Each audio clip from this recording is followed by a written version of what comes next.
अभी इतने अच्छे अच्छे विचार सुने, मेधा जी के विचार सुने, भगवंत जी के, गांधी साहब के, और यहाँ पे 2 दिन से पूरे देश भर से सब कैंडिडेट्स आए हुए हैं।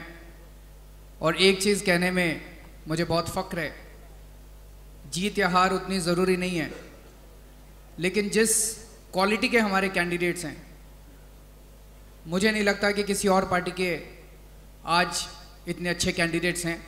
और मुझे लगता है कि शायद आज़ादी के बाद जब देश आज़ाद हुआ था, तब जब पहली बार या दूसरी बार चुनाव लड़े गए होंगे, तब इस क्वालिटी के कैंडिडेट्स होंगे। मैं सबसे पहले बधाई देता हूं सारी उस टीम को जिसने ये 2 दिन का सेशन ऑर्गेनाइज किया। सत्या, राजीव सराफ, अतिशी, अश्वती, जितने लोग, बहुत सारे लोग हैं, मैं सबके नाम अभी नहीं ले पाऊंगा, लेकिन उन सब लोगों को बहुत बहुत बधाई। बहुत बढ़िया 2 दिन का सत्र आयोजित किया गया। मेधा जी ने अभी बहुत अच्छी अच्छी बातें कही, और मैंने मेधा जी को कहा था, मुझे उम्मीद है आप कल का समय लेके आई होंगी, हम कल 1-2 घंटे के लिए बैठेंगे और आगे के रास्ते के बारे में चर्चा करेंगे। इससे पहले कि मैं अपनी आगे बातें रखूं, 2 बातों पे मैं सबसे पहले, जिसके ऊपर आज मैं लंच के बाद आया था, मैं इसके लिए माफ़ी चाहता हूं, क्योंकि कल शायद दिल्ली में बिजली के दाम बढ़ने वाले हैं, और आज सुबह से बैठ के हम लोग 3-4 घंटे बैठ के ये दिल्ली में फिर से बिजली आंदोलन चालू करने की तैयारी कर रहे थे, इसलिए मैं लेट हो गया आने के लिए। लेकिन लंच के बाद जब मैं आया तो 2 मुद्दों पे काफ़ी चर्चा हो रही थी। एक तो ये कि महिलाओं को पार्टी से कैसे जोड़ा जाए। आप लोगों की जानकारी के लिए बता दूं कि इस देश की महिलाएं, जितने सर्वे अभी तक हुए इस देश के अंदर, उन सारे सर्वों में ये निकल के आया कि मर्दों से ज़्यादा महिलाओं ने हमारी पार्टी को वोट दिया है। तो महिलाएं ऑलरेडी पार्टी से जुड़ी हुई हैं। प्रश्न ये नहीं है कि महिलाओं को पार्टी से कैसे जोड़ा जाए, महिलाएं तो बहुत भारी संख्या में हमारी पार्टी से जुड़ी हैं। प्रश्न यह है कि महिलाओं को राजनीति में कैसे लाया जाए, चाहे वो हमारी पार्टी से हो चाहे किसी और पार्टी से हो। आज महिलाएं राजनीति में आने से हिचकती हैं। महिलाओं का नंबर राजनीति में बहुत कम है, तो महिलाओं को राजनीति में कैसे लाया जाए, ये बड़ा प्रश्न है।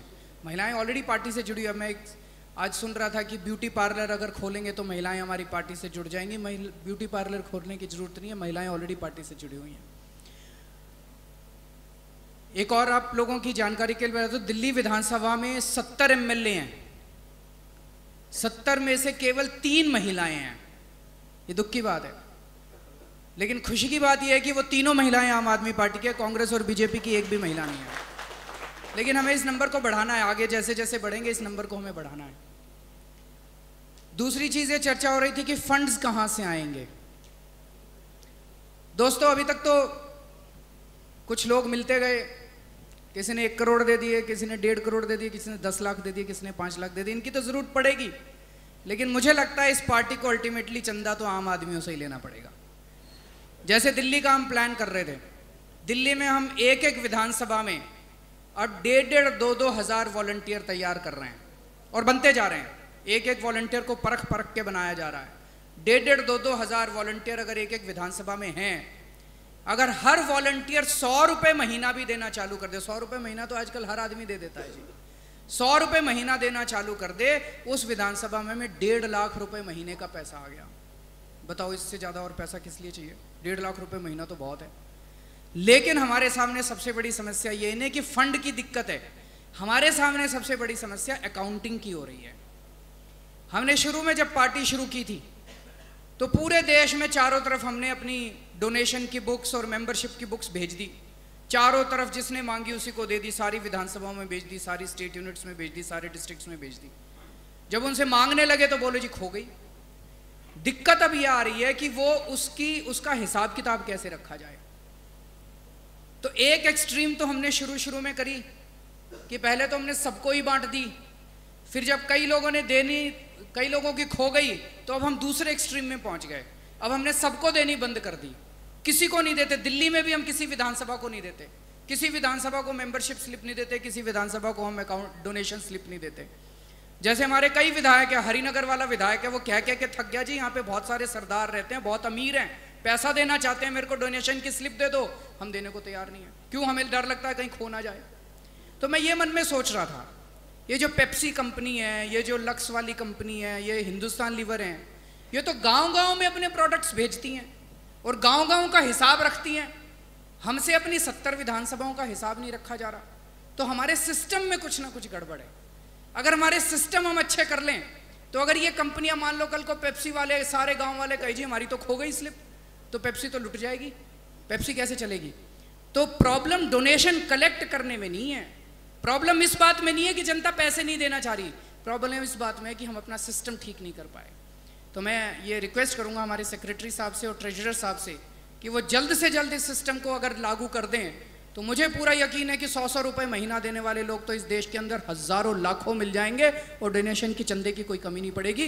और ये सबसे प्योर चंदा है भाई साहब, सबसे प्योर चंदा है। आप किसी बड़े अरबपति से पैसे ले लो, 2 करोड़ 3 करोड़। एक छोटा सा उदाहरण देता हूं, किसी XYZ आदमी ने चुनाव के दौरान हम लोगों को 10 लाख रुपए का डोनेशन दिया पिछली विधानसभा चुनाव के। जब मैं मुख्यमंत्री बना तो मुझे पता चला कि एक XYZ ठेके में गड़बड़ हुई है, तो हम लोगों ने तय किया कि इसको अब कैंसिल करेंगे।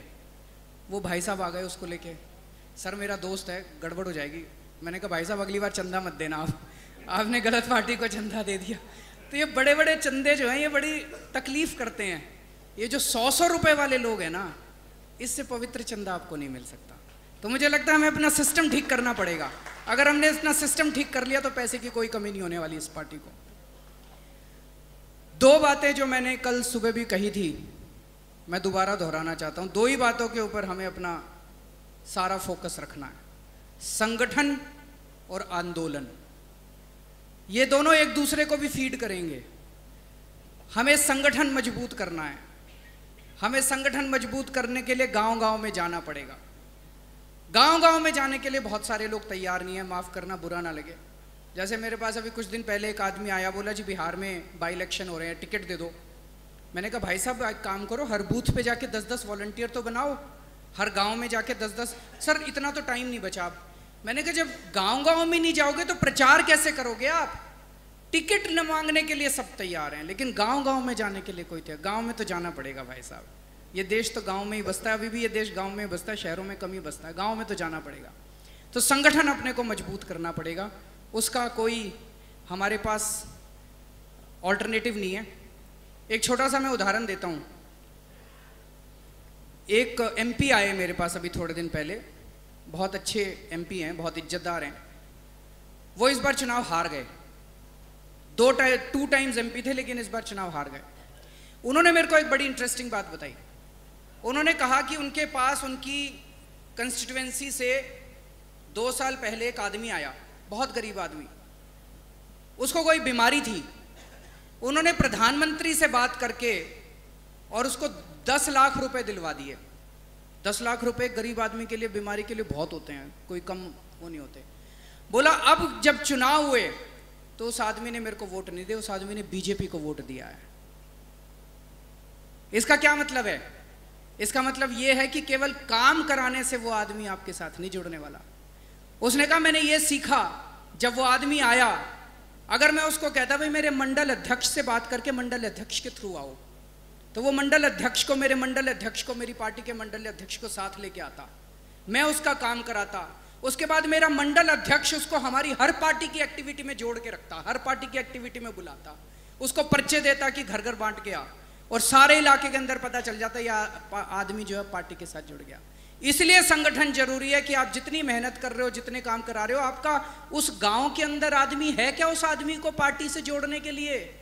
अभी जैसे मैं एक और डिस्ट्रिक्ट में गया था, वहां पे कार्यकर्ताओं ने बताया जी इतने काम कराए हमने, यहाँ पे इतने काम कराए। भिवानी से आए होंगे, ललित जी बता रहे थे मेरे को, ललित अग्रवाल अगर वो बैठे हैं पीछे, ललित जी बता रहे थे।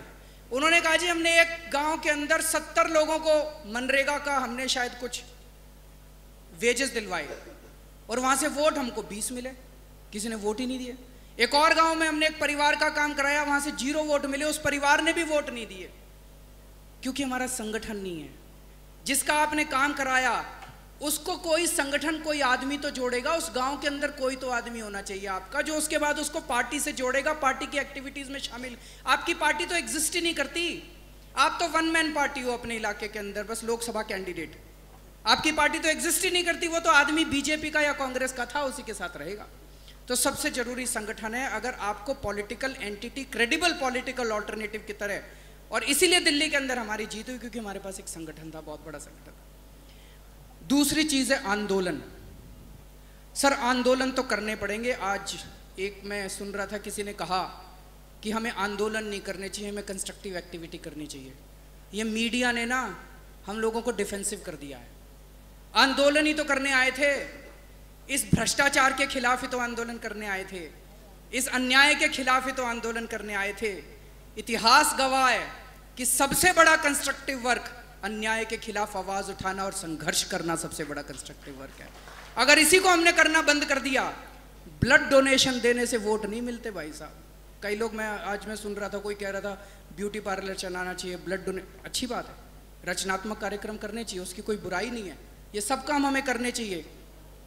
लेकिन अगर आपको पंजाब जीतना है तो बादल की आंखों में आंखें डाल के बादल को चैलेंज करना पड़ेगा, तब पंजाब वाले आपको वोट देंगे। अगर आपको हरियाणा जीतना है तो हुडा की आंखों में आंखें डाल के आपको हुडा को चैलेंज करना पड़ेगा, तब हरियाणा वाले आपको वोट देंगे। अगर आपको मध्य प्रदेश जीतना है तो शिवराज सिंह चौहान की आंखों में आंखें डाल के आपको चैलेंज करना पड़ेगा, तब लोग आपको वोट देंगे।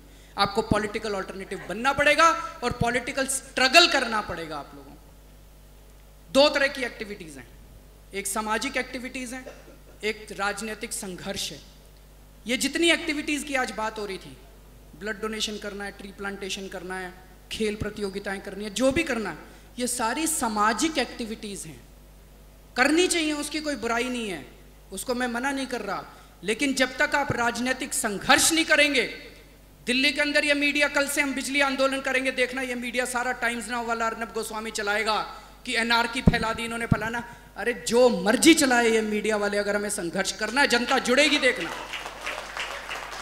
मीडिया की वजह से अगर आप अपनी स्ट्रैटेजी बनाने लग गए तो फिर आप आंदोलन नहीं कर सकते। मीडिया को एक चीज ध्यान रहे, जो भी मुद्दा आप उठाएं उस मुद्दे में जनता जुड़ी हुई होनी चाहिए। वो मुद्दा आपका मुद्दा नहीं होना चाहिए। बुधवार को अगर हम जंतर मंतर के ऊपर 20,000 आदमी इकट्ठे करने वाले हैं तो वो जनता होनी चाहिए, वो आम आदमी पार्टी नहीं होनी चाहिए। जिस दिन जनता सड़कों के ऊपर उतर गई और मीडिया ने उल्टा दिखाया, जनता मीडिया की ऐसी तैसी कर देगी। तो मुद्दा हमारा नहीं होना चाहिए, हमारी ईगो के लिए हमें संघर्ष नहीं करना, जनता के मुद्दों पे संघर्ष करना है। संघर्ष को कभी मत भूल जाना, आंदोलन करने हैं। अगर आपको गांव में सरपंच बनना है तो आज का जो सरपंच है उसकी आंखों में आंखें डाल के आपको चैलेंज करना पड़ेगा, जेल जाना पड़ेगा, डंडे खाने पड़ेंगे, तब जनता आपको वोट देगी। अगर आपको डिस्ट्रिक्ट लेवल पे बढ़ना है तो डिस्ट्रिक्ट लेवल के भ्रष्टाचार को उठाना पड़ेगा, अन्याय को उठाना पड़ेगा, उसके खिलाफ आपको आंदोलन करना पड़ेगा। अगर हम सोचे कि हम सामाजिक एक्टिविटीज करके और ये सब करके करें, वो नहीं होने वाला। तो आंदोलन करने पड़ेंगे। आंदोलन और संगठन, आंदोलन करोगे तो ढेर सारे लोग वॉलंटियर बनने के लिए तैयार होंगे। उन वॉलंटियर्स को जोड़ते जाओ, वॉलंटियर्स की कोई कमी नहीं होने वाली। और वॉलंटियर्स जुड़ेंगे, वो आपके आंदोलन को फिर दिशा देंगे, आंदोलन को स्ट्रेंथ देंगे। ये एक चीज दूसरे को फीड करती है, दूसरी एक को फीड करती है। ये दोनों बहुत जरूरी हैं। और धीरे धीरे, जो भगवंत मान जी ने अभी बोला, ऐसा माहौल बनेगा उस इलाके के अंदर, जनता आपको कहेंगे जी आप चुनाव क्यों नहीं लड़ रहे, इस बार आप चुनाव लड़ो। जनता आपको जिस दिन कहना चालू कर देगी आप चुनाव क्यों नहीं लड़ रहे, उस दिन हमारी पार्टी चुनाव लड़ने के लिए तैयार होगी, उस दिन पॉलिटिकल ऑल्टरनेटिव हमारा तैयार हो जाएगा।